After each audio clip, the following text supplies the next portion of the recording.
Well, let's let our sheriffs get up here. I'm proud to be flanked by a number of great law enforcement leaders in the state of Georgia because we're here today to celebrate law enforcement and to celebrate a president who has stood with law enforcement, and that's Donald J. Trump.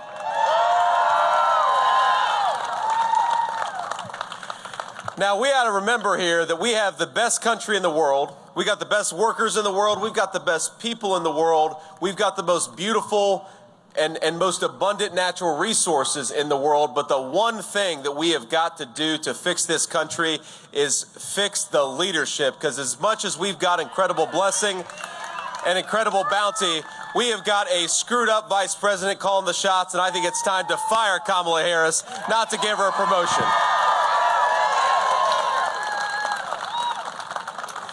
Now, I don't know if you saw yesterday, but her VP nominee, Tim Walz, the governor of Minnesota, gave a little speech at the Democratic National Convention. I will say I appreciate the Democrats not being able to keep anything on time, because I think by the time that he spoke, everybody in the state of Georgia was already in bed. And if you weren't asleep at the beginning of the speech, you were sure as hell asleep by the end of the speech. Ain't that right? But look, it's interesting that they are running, trying to pretend to be tough on crime people. Kamala Harris says that she's now tough on crime. She's got religion. She found Jesus about being tough on crime, and she found it about a month ago when Joe Biden dropped out of the presidential race. Because the record of Kamala Harris and the record of her running mate is doing everything they can to make the lives of our law enforcement harder, to make it harder for them to keep our communities safe. Kamala Harris was the prosecutor in San Francisco, California. And if you think San Francisco, California has been well run from a tough on crime perspective, then I've got another thing to tell you. One of the most, by the way, a beautiful city, San Francisco, California, has been destroyed by the leadership of people like Kamala Harris. Kamala Harris wants to take San Francisco liberalism nationwide, and I think we are not going to let her. Georgia is not going to let her, and it starts right here in Valdosta.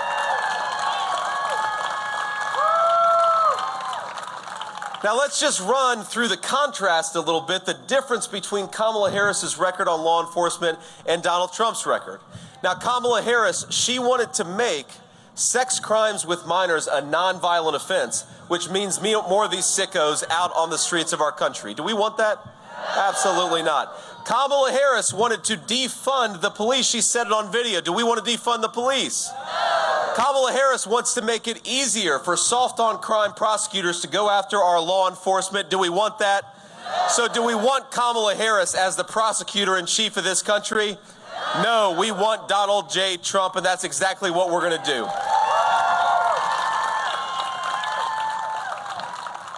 Now, as Kamala Harris was doing all those things, let's remember the record of Donald J. Trump. When Kenosha, Wisconsin, which I was at just a few days ago, Kenosha, Wisconsin was about to burn in a terrible riot. Donald Trump called the governor and affirmatively offered the help of federal officials to stop those riots and to save the city of Kenosha.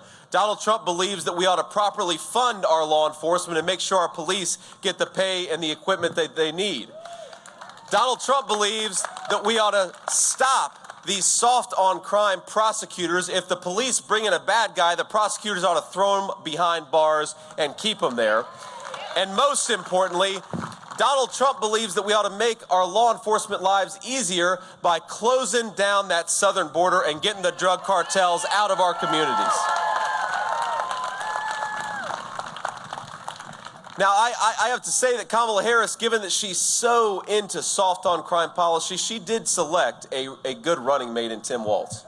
They make quite a dynamic duo. If you remember the riots of summer of 2020 when $13 billion of damage was done to the city of Minneapolis, Tim Walz was the governor of Minnesota, and Tim Walz did everything he could to let those rioters burn down the biggest city in his state. And then Kamala Harris did everything she could to bail out the rioters out of prison, right? What a dynamic duo they make. A dynamic duo for people who don't like law enforcement, a dynamic duo for people who want to make our streets less safe. I happen to believe in a very common sense principle that we're going to back the blue and bring public safety back to Georgia and back to our country.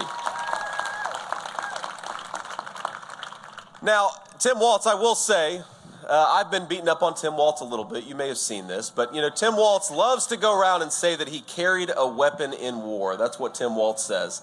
And of course, all of the veterans out there will know that Tim Walz never carried a weapon in war. The closest he went to a war zone was Italy, which last time I checked was not a war zone. But in Tim Walz's defense, he did let those rioters burn down Minneapolis, so maybe we should give Tim Walz a little bit of credit. Maybe the combat zone he visited was Minneapolis when he was the governor of Minnesota. But let's hear now from a great leader in Georgia law enforcement, and I just want to make sure I get Ashley's name right here, but we have a great sheriff in Ashley Polk who has made this community safer. Thank you. And I know he already offered a few words, but Sheriff, if you would, come up and just say a few more words about why we got to back law enforcement. Here's Sheriff Ashley Polk. Give him a round of applause.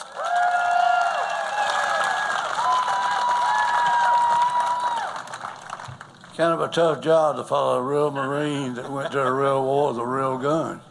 I mean, tough act to follow. As I said earlier, I said you couldn't find a better pair than we've got to save this country. They're very much pro-law enforcement, and y'all know how I feel about that, because we're there to work together with them.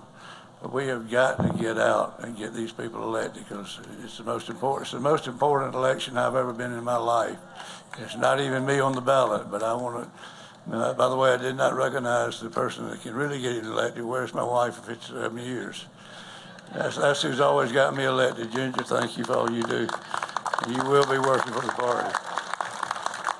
But let's all get together and get out and work and carry your neighbors to the polls, and because this is the last chance to save America we'll ever have. If we don't do it this time, we're going to lose it. Thank y'all.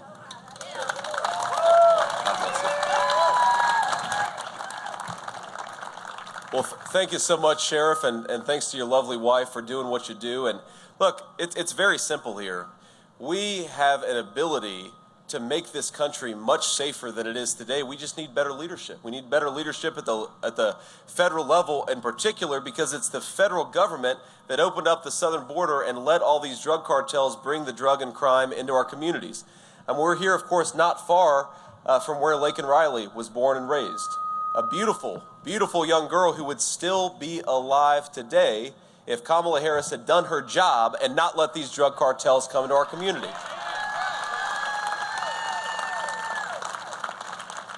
And I'm proud, and I know President Trump is proud, to have been endorsed by local law enforcement here in Georgia, but we also got some good endorsements in Wisconsin and Pennsylvania. Law enforcement knows that Donald J. Trump is the law and order candidate in this election, and you all have an incredible power to get out the vote, to drive people to the polls, and make sure he actually becomes the next president of the United States. So thank you all for everything that you're doing. Now, I want to take a few questions from the media, but before I take some questions from the press, I want to get a little bit personal here, because the sheriffs here did something for me that I've actually never seen. They took me in to the investigation room and showed me some of the stuff that they have interdicted over the last few months just here in this community. Valdosta is what, 50,000 people? Small town Georgia, you would not think is so close to the poison that the drug cartels are bringing into this country, but every town is a border town, and every state is a border state because of the policies of Kamala Harris. Now, you've got sheriffs behind me who are doing everything they can to keep our communities safer, but they need a federal government that makes their job easier and not harder. And I got to tell you, I've got three little kids. I've got a 7-year-old boy, a 4-year-old boy, and a 2-year-old girl. And what they showed me were boxes of candy that looked like nerds, looked like Sour Patch Kids, looked like Snickers bars, and they're boxes of candy that are actually dangerous drugs. And why did the drug cartels manufacture them like that? Because they wanted to hide them from law enforcement.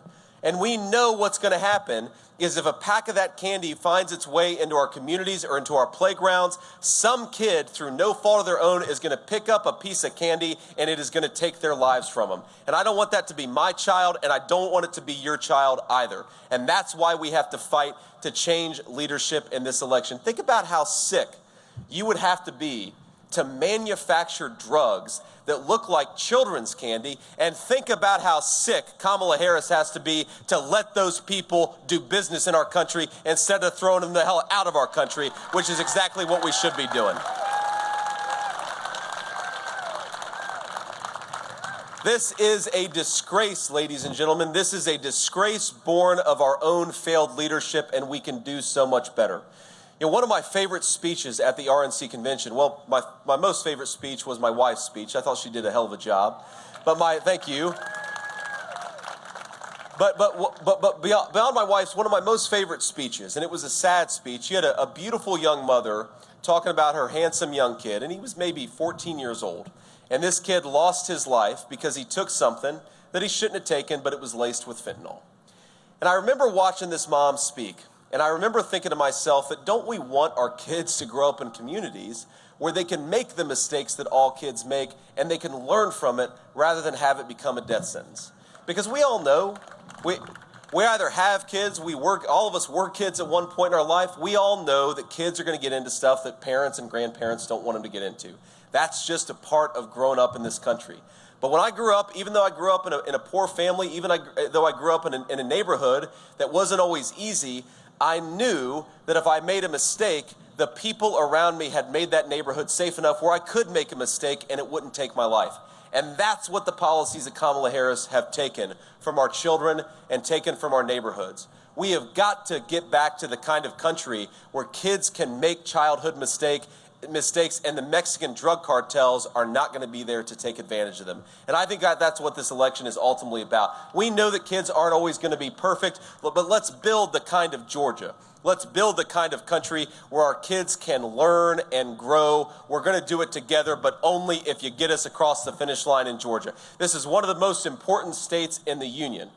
It always has been, but especially in this election of 2024. So my request is very simple. Do everything you can.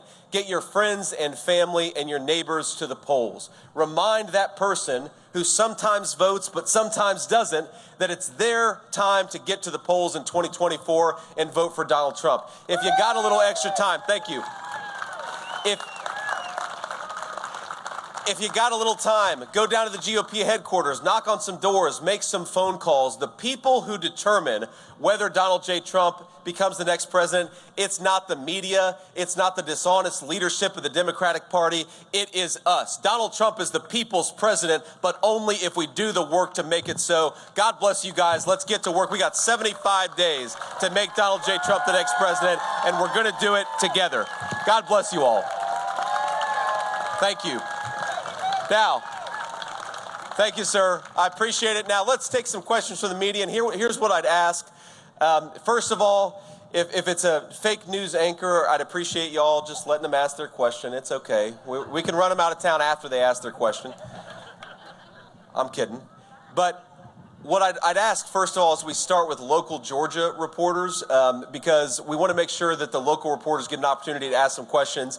We'll take a few from local reporters, and then we'll take a few from the national press pool, and then we'll go from there. So where we got local Georgia reporter, throw your hand in the air, and I'll call on you.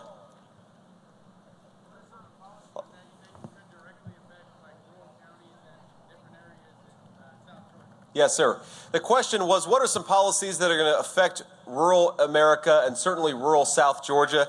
And I think, look, the first and most important thing is rural America has been affected by this terrible poison the drug cartels are bringing in as much as anybody.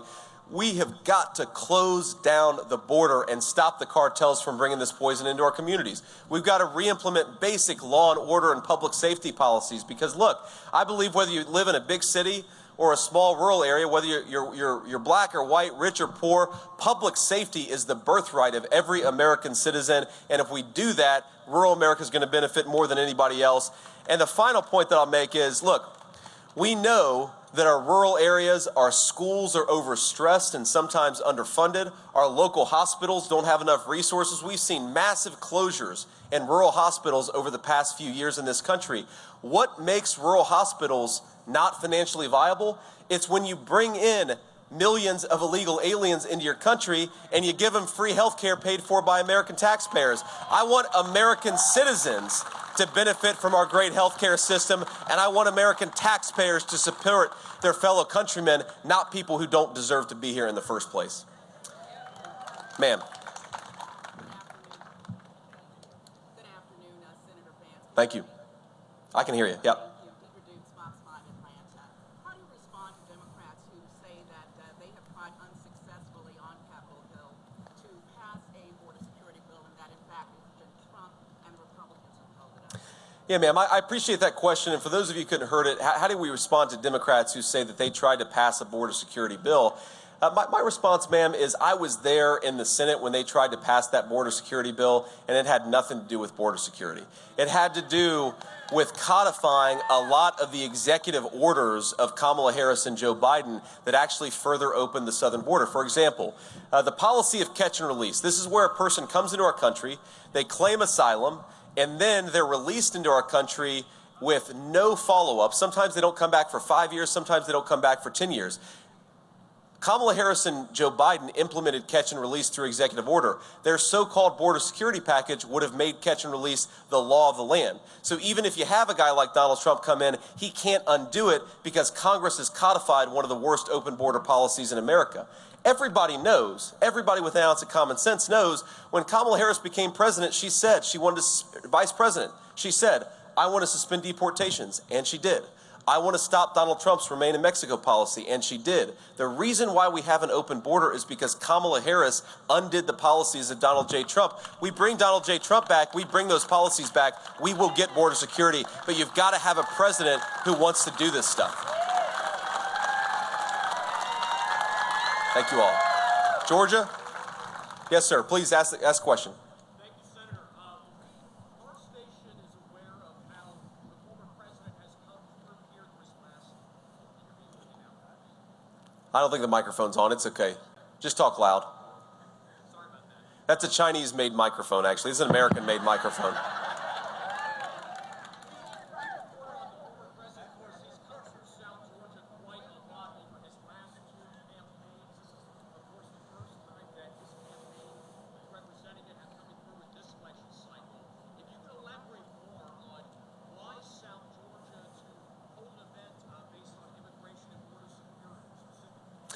Well, first of all, why South Georgia? Because we love South Georgia. We got to do well in South Georgia. So we want the people here to feel a little bit of love and make sure that we're thinking about them, because we're not going to win without them, right? But I do think what is unique about South Georgia and the effect of the policies of Kamala Harris is the wide open southern border, because you have that intersection of I-10 and I-75 here, very close by. It creates a lot of space for the drug traffickers and for the sex traffickers and the human traffickers. I mean, you have crime happening in this beautiful small town that would have never happened if Kamala Harris had actually done her job. And so I think that it's important to remind people that the wide open southern border has had a very direct consequences, even as far away from Texas as South Georgia. And I think it's important to remind people of that and to make the point that if we get the leadership of Donald J. Trump back, we're going to have a secure southern border. We're not going to have drugs in our kids' playgrounds that look like children's candy. We're going to have real law and order, but we've got to get better leadership in order to get it. Yes, sir. Yes, sir, in the hat, all the way in the back. What are your policies going to be toward veterans and the care for veterans? Yes, sir. I appreciate you asking that. And you know, one of the most important, how many veterans do we have here? Let's thank the veterans for their service. Thank you all for being here. I know we got a lot of veterans. God bless you all. You know, one of the great policy achievements of the Trump administration that people don't talk enough about, but our veterans know exactly what I'm talking about, is that he promoted choice in the VA healthcare system. One of the main ways, when I got out of the Marine Corps, the main way that I had health care, because I couldn't afford it otherwise, was through the VA healthcare system. You've got great people working at the VA, But sometimes, especially in our rural areas, you've got a lot of veterans who are sitting on the phone for 3 hours trying to get an appointment who can't get an appointment. Donald Trump changed that more than any president of my lifetime. He gave veterans choice in the healthcare system, and that was a huge achievement and something the media doesn't talk enough about. The other thing Donald Trump did is again, you've got 95% of the people in the VA who are great patriots who are doing a great job, and I think my veterans here would back me up on that. But like every bunch, you've got a few bad apples. And you've got to be able to fire the bad apples to allow the good apples to do their job. And what Donald Trump did is engage in some real bureaucracy reform that made it possible for us to fire the small number of bad VA employees so that the good VA employees could be empowered to take care of our veterans. That's exactly how it should work, and Donald Trump deserves a lot of credit for that. We're going to go back to that, because I will say, did a veterans event in Pennsylvania just a couple of days ago, and the biggest complaint I heard from those veterans was that under Kamala Harris's policies, a lot of that pro-veteran, pro-choice reform had disappeared over the last couple of years. Let's bring it back, give veterans more choice, shorten those wait times, and actually keep our promise to our veterans as we must. Maddie, you got a question? Yeah, I would just say, Senator, first off, thank you for actually taking questions. Do you think that it's time for Governor Walz and Kamala Harris to actually do a press conference and do an interview with the media? I think it's time. Don't you all? Look, it is such a cool thing to be able to run as Donald Trump's running mate and to be able to ask these wonderful people to be their vice president of the United States. It's an amazing honor. Aside from being a dad to those 3 babies and a husband to my wife, the greatest honor of my entire life is standing up here and being able to run to be the next vice president of the United States. But it is an awesome thing. It's not just a cool thing. It's not just a wonderful thing, though it is. I am asking you all for something that is quite profound. It's to be the vice president of the most powerful nation in the world at one of the most important times in our history. If you want to get that kind of job, and you're asking the American people to give you that kind of job, I think you ought to interview for that job, right? There are a lot of jobs that are less important than Vice President of the United States where we expect people to interview before they get a promotion. Kamala Harris is asking the American people for a promotion, but she refuses to actually talk to them before it. Think about it. Every single event that Kamala Harris does, she's got a teleprompter in front of her.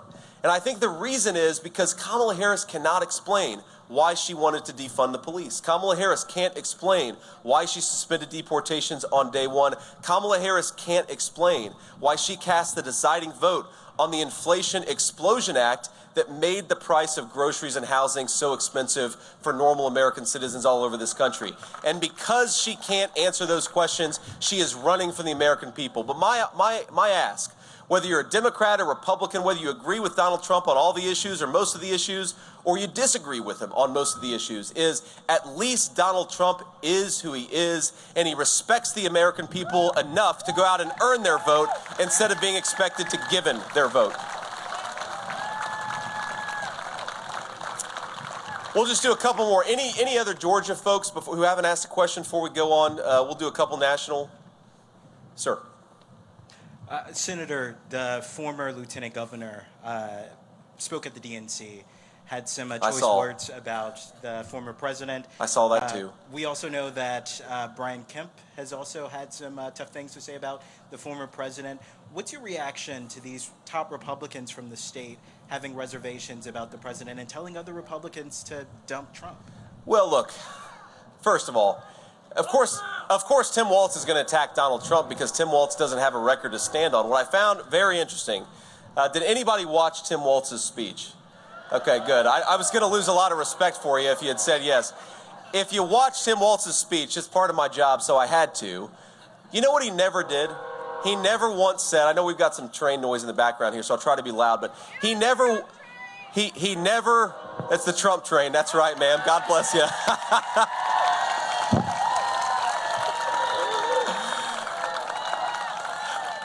What Tim Walz never once said is, Kamala Harris accomplished this thing that lowered the cost of housing. Kamala Harris accomplished this thing that lowered the cost of groceries. Kamala Harris accomplished this thing that made America more peaceful and more secure. And he couldn't say that because Kamala Harris has caused the very policies that have made Americans' lives worse over the last few years. Kamala Harris caused the open border and caused the inflation crisis. And so it is telling that a person who has been vice president for 3.5 years, her argument and the argument of her surrogates is, we're going to do things better when I get power. She's had power for 3.5 years and she's made everything worse. That is the most simple and obvious fact of Tim Walz's speech, is he can't run on a record because the record is bad. Now, look, I actually talked to Brian Kemp very briefly earlier today, and yeah, you know, I read the headlines. Brian Kemp and Donald Trump have had some disagreements. I am 100% guarantee you that Brian Kemp is behind this ticket. He wants us to win because he believes the policies of Kamala Harris are disastrous for this country, and he's exactly right about that. So I'm glad to have the governor's support. I'm glad to have any Democrat, any independent, any moderate Republican or conservative Republican. We want anybody who believes in common sense to join the Trump train, because that's what's going to save this country. And we'll do one more question from the national folks. Anybody else want to ask a question? Ma'am, please. Thank you, Senator. I wanted to ask you, because another aspect of the DNC speeches yesterday was the kind of human aspect of immigration. They had one of the DACA recipients speak. As a husband of someone who is a daughter of immigrants, how do you look at the deportation plan that Trump has will put in place? Yeah. Specifically, the detention of families and children. Well, so let me say 3 things about this. First, I am married to the daughter of immigrants to this country. I'm married to the daughter of legal immigrants to this country, people who respected the country enough to follow the rules before they came. And I think that's very important. And look, I love my wife more than anything in this world. I am so grateful that her family came here, but I'm also grateful that they came here in the right way and built a life in this country the right way. That really matters. You can't reward people for breaking the laws. If their first act of introduction to this country is to break the law, you can't reward them for that, or you're just going to encourage more law breaking. So this is my second point. You hear Democrats say this a lot, and a couple speakers of the Democratic Convention say that Donald Trump wants to separate families. And I don't know how they can say that with a straight face, given that I just heard from a sheriff earlier today that they caught 2 kids who were being basically kidnapped by the Mexican drug cartels to help those drug cartels facilitate the sale of illegal drugs into our communities. What happened to those kids? Where are those kids' parents? I guarantee our government doesn't know, because our government, under the policies of Kamala Harris, has lost thousands of innocent children to sex trafficking, to drug trafficking, to human trafficking. The party that believes in separating parents from their children is Kamala Harris, because that's what the open border has done. It's separated American citizens from their children. It's separated a lot of illegal aliens from their children. It's not good either way. Because the one group of people that I think we can all agree, I don't blame these poor children who are being sex trafficked and drug trafficked by the Mexican drug cartels, but I don't want to pursue policies that's going to make it easier for the drug cartels to take advantage of those children. We ought to pursue policies that's going to make it harder on the drug cartels. Go to war against those drug cartels. Don't facilitate their sex trafficking and their drug trafficking. And the final point that I'd say about this is, look, our message to illegal aliens who've come into this country by breaking our laws is yes. If you came into this country illegally, Donald Trump and I are going to work to send you home, because that's what is required if you want to have a real border policy. And our message to everybody who wants to come to this country is come through the right channels, because as soon as Kamala Harris is booted out of office, and it's going to happen in just a few short months, as soon as Kamala Harris is booted out of office, we are not open for business to illegal aliens or to the Mexican drug cartels anymore. That is our solemn promise to the American people, and we are very serious about it. So since that's the last question from the press, and I know we have to get on the road here, let me just say a word of gratitude to all of you and to our law enforcement. We really believe in what you do. We believe that your work is sacred and important. We are grateful to you for doing it. We're grateful to you for putting your lives on the line to make us safe. And in just a few short months, President Donald J. Trump is going to make your life easier, not harder. God bless you guys. Let's work to get it done. Thank you all, and good to see you.